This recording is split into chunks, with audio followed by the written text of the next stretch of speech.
Dr. Pauline Foley. To ask the Minister the actions he has taken to ensure that the deposit return scheme is accessible to disabled people since the launch of the scheme. Thank you. The Deposit Return Scheme, or DRS, is a national infrastructure project which operates primarily on a return to retail model.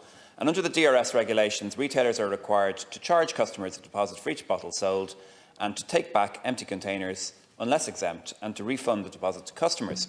Retailers are also required to ensure that the take-back that they provide on their premises is accessible for anyone wishing to return empty containers. Inclusivity for all consumers is essential for a successful scheme, and individuals who have difficulties in returning bottles and cans to their local retailer should contact Return directly, and they will work with the local retail community to find a solution that works for all involved. Return, the DRS operator, is committed to ensuring that all locations are accessible to consumers and are working closely with retailers and with reverse vending machine suppliers to embed best practice, ensuring that nationally the system is optimised in terms of convenience and accessibility for all. So with the advice of the National Disability Authority, Return is embarking on a consultative process that will examine any accessibility issues in line with best practice. An advisory group has now been established to advise Return on the process, and that group includes representatives from a number of disability organisations. The group had its first meeting on the 6th of June. An independent consultant is being appointed to manage the consultation process, and once that person is appointed, all advocacy groups will be invited to participate in the consultation process. Minister, I find it a bit unbelievable. There was planning going into this scheme for many months, maybe even possibly years. It was launched at the beginning of the year, and the first meeting to properly discuss and have consultation around accessibility has taken place on the 6th of June. And then there's going to be an advisory panel put in place. I mean, the machines are already in place.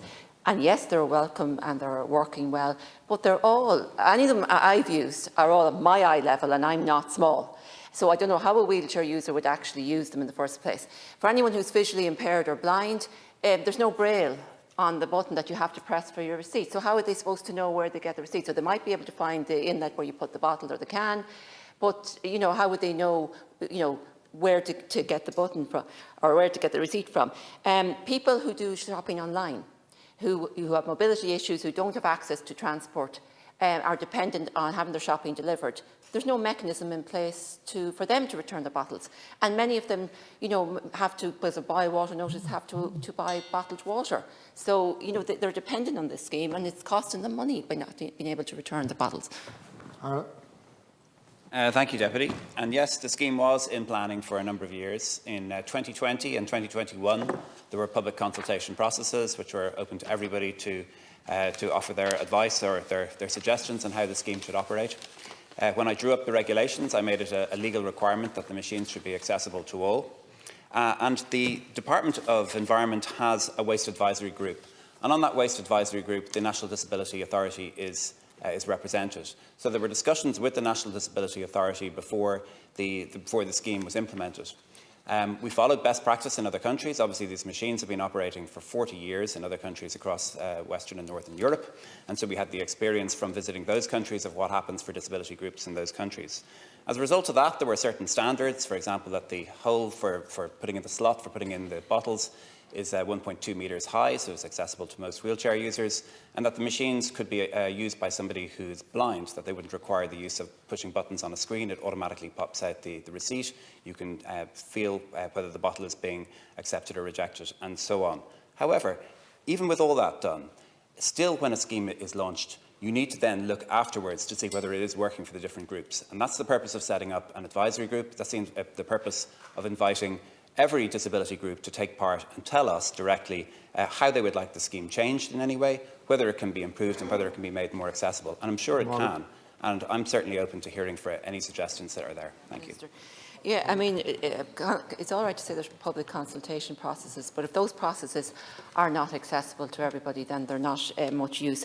We have to ensure that everybody's included, so that that they're easy read and accessible forms of consultation, basically, to ensure that everybody's voices are heard. There is a scheme. The scheme in Denmark, for example, is operating in 20 years, and I believe it's very successful. And I think they have some sort of mechanism for people who have their shopping delivered that they can return their seats via revenue or something like that.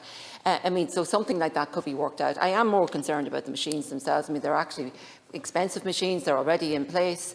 And I mean, you know, you do have to press a button to get the receipt, because you have to indicate that you're finished inputting your bottles and cans. I mean, I do it myself all the time. So, I mean, the fact that they are inaccessible, I mean, I don't know how it's going to be addressed and how you're going to ensure that all of these machines are made accessible, because they are currently not accessible.